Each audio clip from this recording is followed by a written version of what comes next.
नमस्कार, मैं आकाश अग्रवाल निर्भीक इंडिया न्यूज से।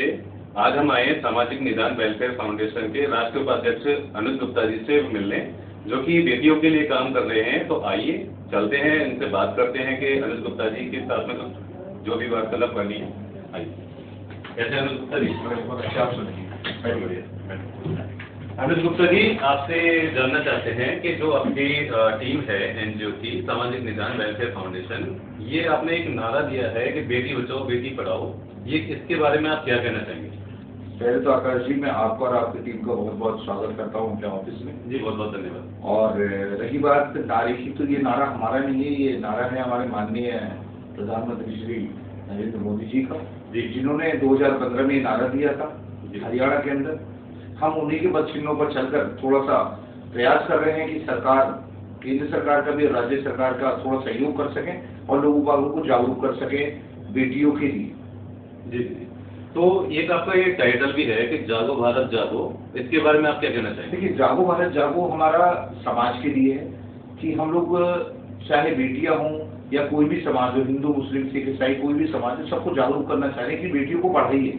जब बेटियां पढ़ेगी तो देश का भी भला होगा, परिवार का भी भला होगा। क्योंकि जब एक बेटी दूसरे घर में शादी होकर जाएगी और वो पढ़ी लिखी होगी तो निश्चित तौर पर वो अपने बच्चों को भी पढ़ाएगी। जब उसके बच्चे पढ़ेंगे तो वो जागरूक होंगे, आगे भी लोगों को इस चीज के लिए प्रेरित करेंगे कि आप भी पढ़े लिखिए, अच्छी जॉब लगेगी, एक संपन्न परिवार रहेगा। संपन्न परिवार होने के साथ साथ जब बच्चा एजुकेशन कर लेगा, चाहे वो लड़की हो या लड़का हो, गलत चीजों को पहचानना आने लगेगा कि कौन उसको प्रताड़ित कर रहा है, कौन उसको बहला रहा है, कौन उससे फुसला रहा है। क्योंकि आजकल जो माहौल हो गया है उसमें ज्यादातर क्या हो रहा है कि लड़कियों को बहलाया फुसलाया जाता है, माँ बाप के अगेंस्ट करने के लिए भाग के शादी कर लेती हैं।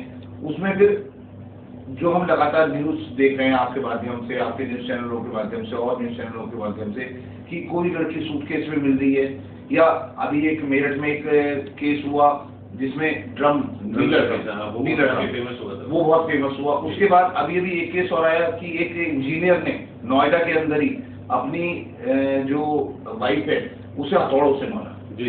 तो ये कहीं ना कहीं वो लोग कर रहे हैं कि जो थोड़े से पढ़े लिखे कम है या जिनकी सोच कम है, कि पढ़े भी लिख लिए लेकिन उनकी सोच खराब है। तो हमारा ये उद्देश्य है हमारी संस्था का कि हम लगातार लोगों को जागरूक करें।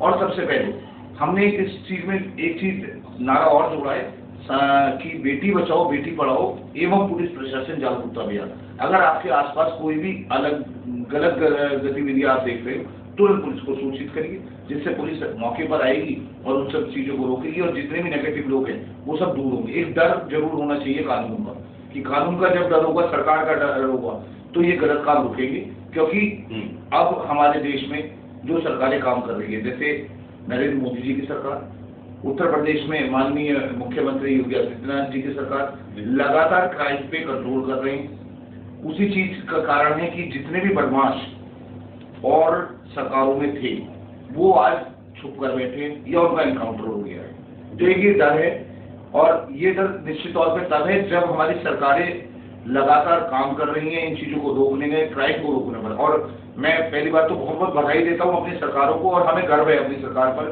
कि वो लगातार हम लोगों को इन चीजों के लिए जागरूक कर रही है कि आप क्या करें। तो हमारा थोड़ा सा प्रयास है अपनी सरकार का सहयोग करने का, कि जो जो चीजें सरकार कह रही है उन चीजों को हम आगे बढ़ाएं और लोगों में जागरूकता फैलाएं। बस यही हम लोगों की मुहिम है, चाहे उसमें बेटी बचाओ बेटी पढ़ाओ हो या आपका पुलिस जागरूकता अभियान। ठीक। जैसे कि गुप्ता जी ने अभी जानकारी दी कि एनजीओ से वो क्या आपको एक मैसेज देना चाहते हैं, तो आइए यहीं से विदा लेते हैं। कैमरामैन अनुज के साथ मैं आकाश अग्रवाल।